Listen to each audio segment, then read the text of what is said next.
Hey loves, welcome back to my channel. For those of you that are brand new, my name is Candace. My name is Tim, for those of you who don't know me. And welcome to my channel. So this week, the video that we're going to do is going to talk just a little bit about our journey and how we got to where we are now. I know a lot of people see us being so open about our struggles with trying to conceive, and they see Tim being so open with talking about male factor infertility, and you know, don't realize that we weren't always open to seeking fertility treatment. So I think it's important to just talk a little bit about kind of how we got to this point in our journey. So I know, especially for the male side of it, I don't know if you have something you want to say as far as, you know, what made you maybe get to the point where you wanted to talk about it, where you're open to seeking fertility treatment. Well, honestly, you know, for everybody that has a spouse that's like me, and wasn't necessarily really open to it, you have to remember that it's a process, and people process information differently, right? And sometimes, like for me, it was, you know, just being 100% honest, it was a little bit of, you know, not wanting to know, you know. So, not wanting to know what the diagnosis was or what the doctor would say is the reason why. Yeah, it's just like, you know, when people don't go to the doctor, they can be coughing and hacking and on their deathbed, you know what I mean? But they're still like, no, I'm not gonna go. Or their tooth can be hurting and they're like, no, I'm not gonna go to the dentist. So because once you acknowledge it, then you have to deal with it and you have to accept it. So if it's not something that you're ready or willing to accept, then it can be difficult. Your mind starts playing tricks on you, and it's hard. It's just really hard to even want to face that. Well, you know what? It may be me. Is it because I did X or I did Y, or is, you know, is this punishment, or you know, and what if there is a problem? What if I can't have kids? You know, how is that going to make me look? How is that going to affect my masculinity? How am I going to be viewed, you know, by my brothers, my friends? You know, how is my wife going to view me? See, once you acknowledge it, then you have to accept all of that. But as long as you play the role of, well, when it happens, right? Then you're acknowledging that it might be a problem, but you don't have to accept it. Right. Yeah, and so just to do like a little recap, we first got married, we started trying right away, and then we found out that I had fibroids. So after all of my ultrasounds, and we found out the location of the fibroids and the size of the fibroids weren't really a hindrance to me getting pregnant, my doctor recommended that Tim go to get a semen analysis. Right. And so then when he did that, we found out that, you know, the count wasn't the best, the motility wasn't the best. See, but that's when I had to acknowledge it. And that was really hard. Right. You know, it was scary. Yeah, and I mean, because then, like, as a guy, like we don't really sit around, you know. I don't know how it is for ladies, but I mean, guys not be like, oh man, you know, I got a low count, you know. I mean, that's just, I mean, it's so weird. Females would be like, girl, we ain't got my ultrasound, my ovarian reserve is low, you know. Doctor told me, you know, I don't have that many eggs. We talk about those things. We talk about our period. We talk about these things openly. Right. Like so, even that's weird. Like, y'all talk about y'all periods and you know, stuff. Like, we don't sit around talking about our junk. I mean, unless, you know, dudes talk like, oh yeah, you know, big dog, you know, all of that type of stuff, but we don't be like, man, you know what, I'm having problems. Right. You know what I'm saying? That's sad. I mean, because then it leaves you feeling alone. And yeah, which I did, you know. Yeah. So once you got the analysis done, the doctor recommended that you have your varicocele surgery, and so you want to just varicocelectomy. It's like a really big word. You he wanted to make it sound all smart. My varicocele word wasn't good enough for him. Right. Well, I had a varicocele, so I had to have a varicocelectomy. Oh, okay. And so what they make us an incision in your lower abdomen around your groin area, and go in and fix it. It's supposed to assist with blood flow. And they fix like the vein, right? Yeah. Okay. So Yeah. it's like the blood isn't flowing properly through the vein to get to the To testicles to produce a healthy and qualified sperm. Okay. You know. So then they make a incision and they fix the vein. Yeah. And so after that, you willingly did the surgery. That was like 2011. So we were like 3 years into our marriage. See, because that was still for me the easy part. But okay, so yeah, I had to start acknowledging it. But in my mind, it was fixed after that. Okay. I didn't have to do anything after that. I didn't have to open up about it. I didn't have to, like I low key went and got taken care of. So we didn't tell anybody about the surgery or anything. Nobody So he knew. went and did that. He recovered, and then from there we were supposed to be able to get pregnant naturally because my fibroids weren't in the way. The surgery was supposed to help with the sperm quality. They said it would take a couple of months. Right. A couple of months to heal, which,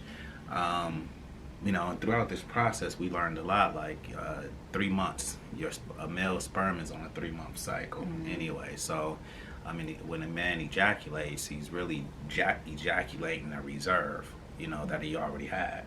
So that's why I said, you know what, give it 3 to 6 months is really what he said. So yeah, I thought, okay, I'm fixed. Your fibroids weren't in the way. So what else? And so then and then after the surgery, we let some time go. We let a year go to another year. So it's like maybe 2 years or so into it. I'm like, okay, this still isn't happening. So I'm talking to him like, well, maybe you need to go back. You need to go. You need to go back and you need to maybe get another analysis done to see if it helps. Maybe we need to, try to figure out another alternative. And so that's kind of when he shut down, and that was very difficult for me because now I'm feeling like I'm nagging him. I'm like, did you make your appointment to your doctor? And I felt like you were nagging me. Did you look at those supplements I sent you? Did you, and so I'm like, all right, now we 4 or 5 years in and it's still not happening. So I felt like he almost felt like he said, like, well, I did what I was supposed to do, and so now whatever. And I was angry and I was frustrated, and I felt like, okay, we need to keep seeing what's going on because obviously it shouldn't take this long to get pregnant. But see, in my mind though, and then especially with having faith, in my mind it's like, well, I did what I was supposed to do. God gonna do what He gonna do. Right. And I think that's a lot of people's mindset. I'm not gonna question it. There's a very thin line between encouragement and nagging. And there's also a balance because we can't say, well, I did what I was supposed to do, so I'm just going to let it happen, and I know that it's going to happen when it's supposed to. But there's also a point where you have to say, okay, well, maybe I need to do something else, but you're not going too far. So you have to find that balance of, I did what I was supposed to do, but maybe I need to make sure there's no more that I need to do. Make sure that things are, fixed or are working properly. And so I think that was frustrating for me. It's like, he was like, okay, I did that, so I'm good. And I'm like, well, it's still not happening, so we need to do something else. So I'm constantly making myself doctor's appointments. I'm constantly doing research. I'm taking supplements. And he was just kind of chilling for years, and then whenever I brought up, well, you need to go back to the doctor, it started an argument. And so it took a while for us to get to that point, but I think it was when I finally just stopped asking him and stopped saying, you need to do this, you need to do that. I think that's when you got to the point on your own. And I just prayed about it. I'm like, Lord, like, touch his heart. Like, show him what he needs to do. Because obviously me saying it is not working. And so I just stopped from my end. And that's when I feel you came around and you were like, okay, hey, I found this new doctor.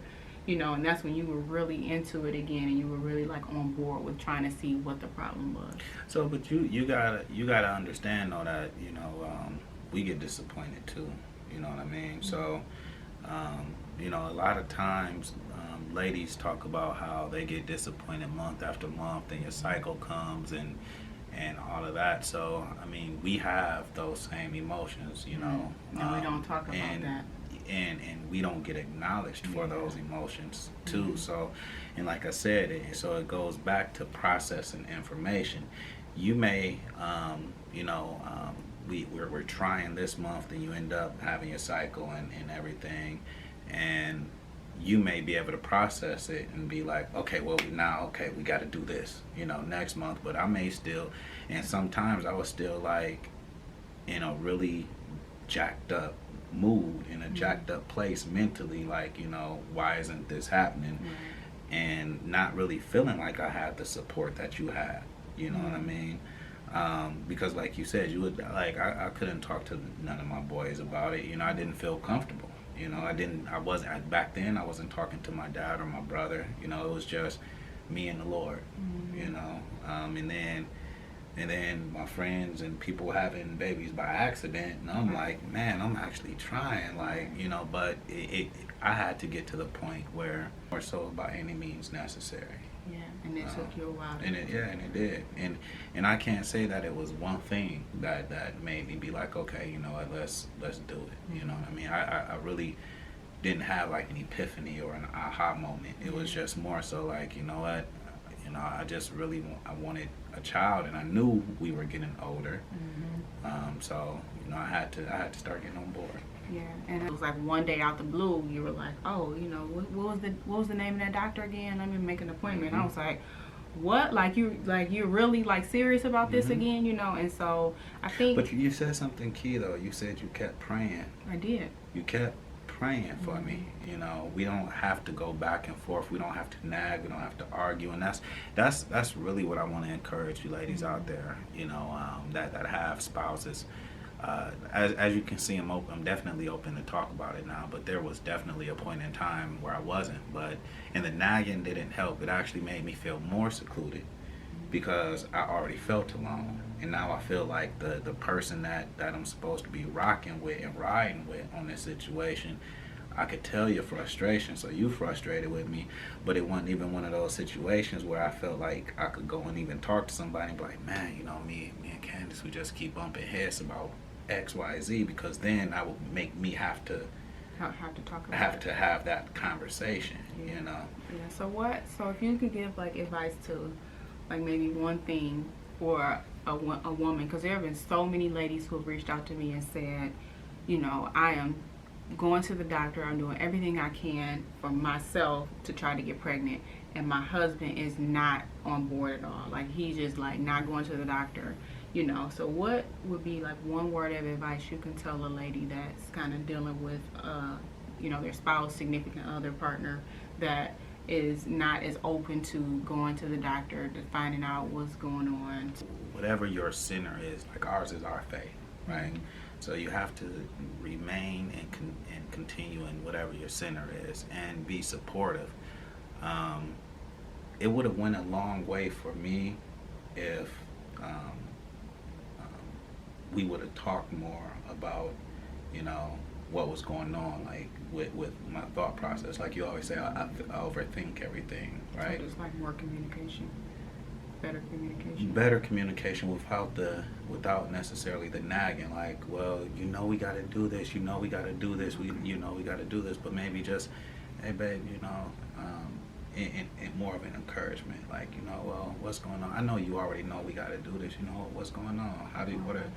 What are you thinking about it? Not necessarily. I mean, we say we don't like the what do you feel questions, but what are you thinking about? Are you struggling with anything that I can do to help? Like, so more encouragement, and more like open communication, and then just keeping your patience, whatever it is that's keeping you grounded, and patience.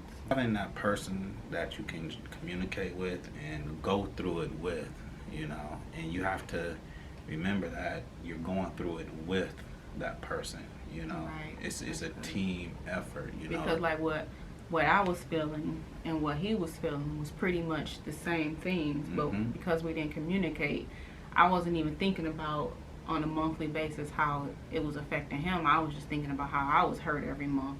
And so I think that's good where you're dealing with it together, like you're on a team, and you just need to work together to get through that season, through that time or whatever. So I think that's good though. I mean, I think that hopefully that your perspective will really be able to help someone that's out there that find themselves in the same situation where they're on board and they're ready to do whatever it takes for their baby, and maybe their significant other is not quite there yet. Right. So, you know, just be patient and just continue to keep the lines of communication open, and we hope that soon that you guys will both be on board and both be on the same page and be able to move forward in whatever it is you are trying to accomplish.